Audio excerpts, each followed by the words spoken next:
So as Jairam Ramesh calls Maoists terrorists for the first time, the question is, are talks or is force the answer, or can they go together? That's the big question tonight. Joining us on the program this evening from the BJP, we have its spokesperson Nirmala Sitharaman. Mr. B.K. Hari Prasad, the Congress General Secretary in charge of Chhattisgarh, joins us tonight on the show.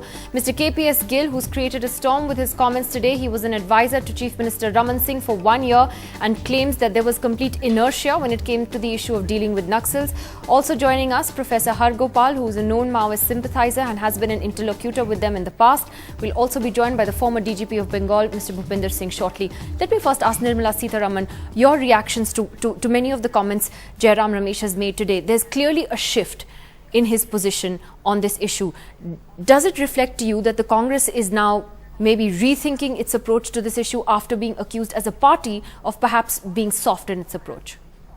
Well, if they have a rethink, I think it's good, because it is important to understand that no one state is going to be dealing with Naxals successfully.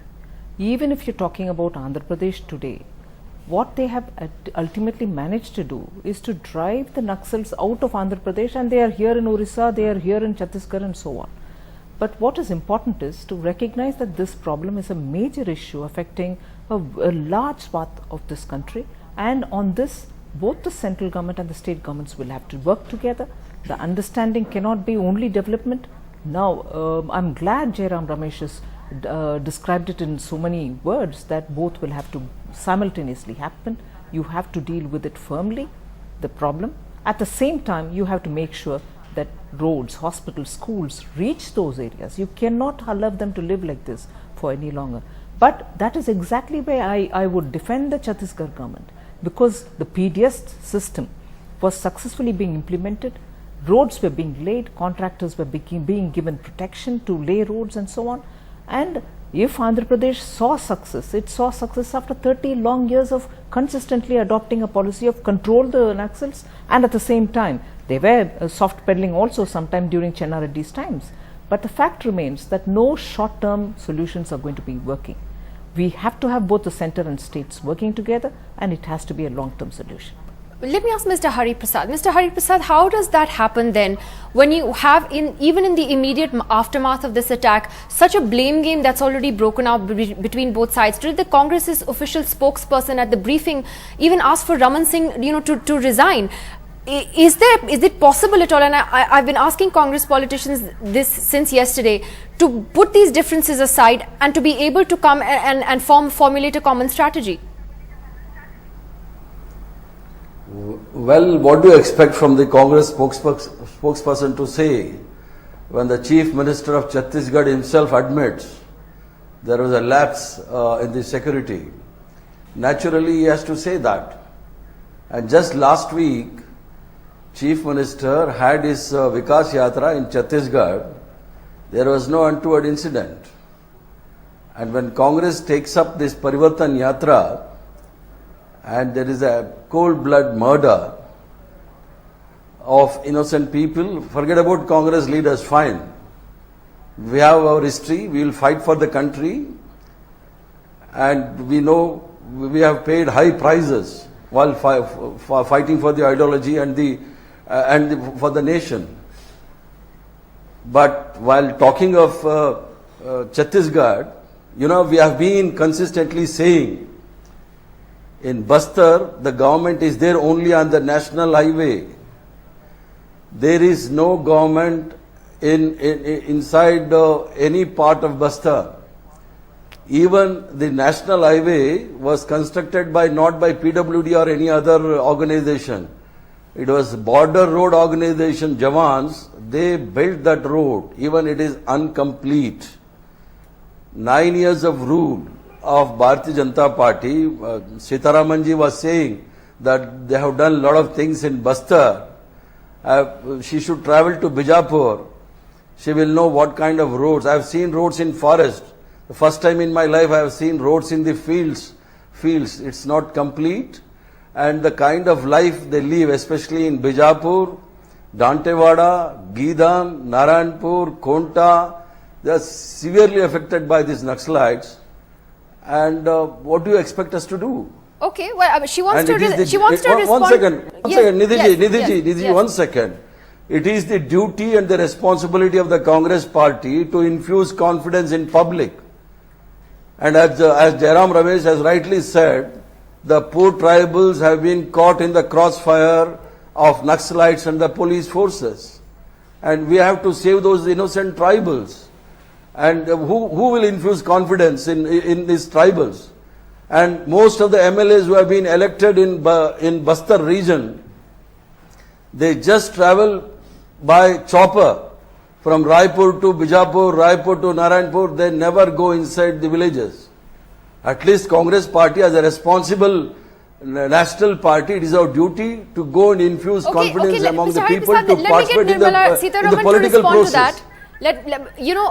Actually, yes. it's very worrying, and I won't even want to engage with this kind of a blame game. You would call it as a blame game. We have not participated in this game in spite of Congress's desperate attempts. I like to say the BJP has lost 150 workers in Chhattisgarh alone to Naxal violence. Are they not my Karyakarta? They are all political workers. Now to have to start talking about, oh, the tribals will have to be saved between the Naxals and the police force, as though the police force is not our force.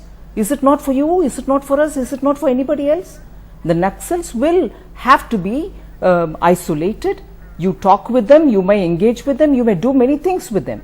But to then say that the tribals will have to be protected between the two crossfire, between the police and the police is doing your job, my job, everybody's job. So that approach itself, I'm sorry, Mr. Hari Prasad will have to think about it. His own minister has spoken in a different way. So that's what is the strategy you have adopted? You please Mr. Hari Prasad, you've had a long time. You've spoken quite a while. Just hold on.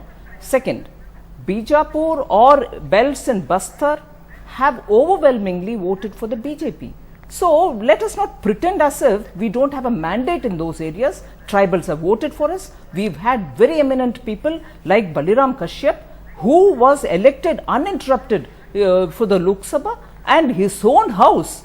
People have entered, Naxals have entered and shot his son in front of public and in front of the father and other siblings. So we have also had martyrs who have sacrificed their lives, and therefore let the Congress today not speak as though it is only they have, sacrificed people. More importantly, Dr. Raman Singh, yesterday in response to the media, had said, and I thought he spoke like a statesman, and to have to pick on that just shows how desperate the Congress would be on this matter. I'm sorry, we are all very sympathetic. We understand what has happened is a real brazen attack. We stand one with those people who have died. We hope and pray that those who were injured will come back sooner. But Dr. Raman Singh's line, on being asked, but how could you this think his happen? honest admission has been twisted? He very clearly said, look, if this kind of a major incident has happened, obviously there should be something missing. Yeah. And that admission to be turned topsy-turvy and to put it as a blame on the Chief Minister, I think is in a very poor taste. Let me go to Mr. KPS Gill. Mr. Gill, you created a bit of a stir today with your comments that when you were advisor to the Chhattisgarh Chief Minister Raman Singh 7 years ago, you had made certain suggestions on how to deal with the Maoist problem. But then the Chief Minister, you say, told you to relax and to enjoy your stay. This has been completely refuted by the Chhattisgarh government tonight. May I ask, sir, what were these suggestions that you gave that the government ignored? And do you believe if implemented today, they would make a difference in the long term? Yes, they would make a difference because they were based on a ground level study of the situation. I travelled extensively in Chhattisgarh in all these areas. This particular road I must have travelled on that 4 or 5 times, and during night time also. And the situation there was that large areas of the state were not within the control of the state. So my major suggestion was that the extension of control of the administration to the unadministered parts of the state itself. Unfortunately, the seriousness with which they should have been addressed was not there. I think the administration in some of these states is very slow, and it does not work at a pace which is required, and probably that was the reason. For instance, one proposal I remember we were discussing for one year and nothing came out of it. Today, if you look at the situation, there are 200 vacancies of DSPs and 800 vacancies of sub-inspectors. So this does not show that there's been that administrative effort which is required to deal with the situation.